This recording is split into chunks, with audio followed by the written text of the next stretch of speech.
Yo, what's up mga kapulido? Genix Motor Parts. Meron dalawang bata dito na nasiraan lang ng kadena. Tuloy tayo, may bumili ng brake cable. Meron dalawang bata dito na nasiraan ng kadena at nag-DIY. Kanina pa sila. Tinuruan na lang namin kung paano gagawin nila sa kanilang kadena. So tahimik naman to daw kanina. Tapos nung pag-start nila, napakaingay na. Try mo nga i-start, baby boy. Ito na ang tunog. Hey! Oh, minsan wala, minsan meron. Sige, start na pa. Oh, wala na naman. Ayan na naman.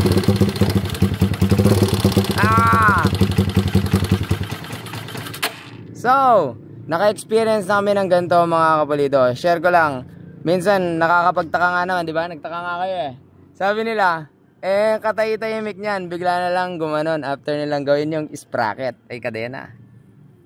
Problema nga naman, so stress na yung may-ari. Kasi ayaw niya magpa-video, baka daw makita ng mga tropa niya. So tuturo ko lang kung ano yung dahilan, kadalasan ng ganito mga kapulido. So ito yan ha. Biglaang pag-ingay ng Pantra, Rusi, Rakal, TMX. Ayan ang kanyang karburador. So ipapakita ko po kung ano nangyari dito. Ilang beses na kami naka-experience ng ganitong problema. Tahimik, bigla na lang nagingay. Ito po yan ay. Napapansin nyo ba? Napapansin nyo ba? O hindi pa? Kung hindi pa, i-chock ko siya. Kita nyo? Wala yung isang tornilyo. Wala yung isang tornilyo ng kanyang chock. Saan pumunta yon? Kadalasan sa vibration mga kapulido is lumuluwag yung mga yan. Lalo kung sobrang tagal na. So yung isang perasong yon is pumasok lang naman sa loob. So part of the game. Pero kung maglilinis kayo ng carb, okay din na subukan to. Higpitan nyo lagi. So no choice sila kasi oras na. Hindi na namin magagawa ito. This oras na ng gabi. Kaya tulak mode sila pa uwi. Malapit lang naman yung bahay nila. So tutulungan ko sila. Ituturuan ko kung anong gagawin nila. Siguro kung bakal ito mga kapulido, pero palagay ko bakal. Papatanggal ko yung spark plug sa mga batang to. Tapos papairamin natin sila ng magnet na nakadikit sa wire. Tama? Okay ba yung itutulong ko sa inyo? Dahil binigyan ako ng video. Tama, di ba? Papairamin ko kayo ng wire na nakadikit doon yung magnet. Malas kapag kayong magnet nalaglag sa loob. Dumoble yung trabaho natin. Dumoble yung trabaho nyo. Patay, bukas talaga. So wala silang idea kung paano bubuksan. Tinry nilang buksan dito. Sabi ko wala dyan yan. Dito yan. Nagtakang-taka sila. So sabi ko try nating buksan lang yung takip. Ayun, tinanggal yung air cleaner. Sabi ko try nyo lang silipin yung carb ka ko. Pagtingin nga wala yung isa. So tingnan natin kung anong magagawa nila. Papairamin natin sila ng magnetic wire. Alright, eto sinakripisyo ko na tong magnet ko, binasag ko para sa mga batang to. Ayan, nilagay ko sa wire. Kung bakal yung screw, papakat siya dito. Meron tayong endoscope doon. Tingnan natin kung anong itsura. Pinatanggal ko na ang kanyang spark plug. So alright, ito yung ating endoscope. Pasukin natin ang kanyang pero hindi makita ang ayan. So kita nyo yan, ayan yung mga durog-durog.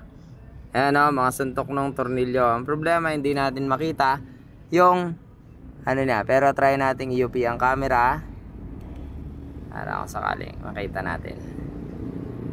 Hindi talaga. Mahirap kasi yung i-atras ang kanyang piston Close valve nga. Try nating i-close ang dalawang valve. Ayun, yun. Wait lang, ako na lang.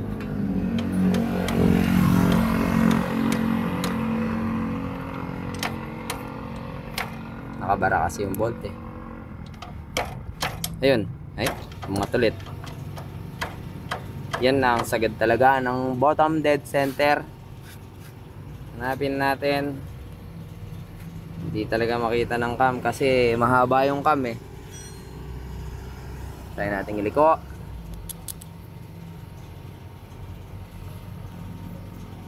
Endoscope. Pag sinipa mo yan, durog ang camera. Lalo tayo problema. Di makita. Wala. So, ano na lang natin yung magnet dito. Try natin kung makukuha. Pero kita niyo yung mga durog na yan. Diyan tumatama yung bulb. Ay, bolt. Alright. So, subukan na natin itong ginawa natin. Sana makuha natin.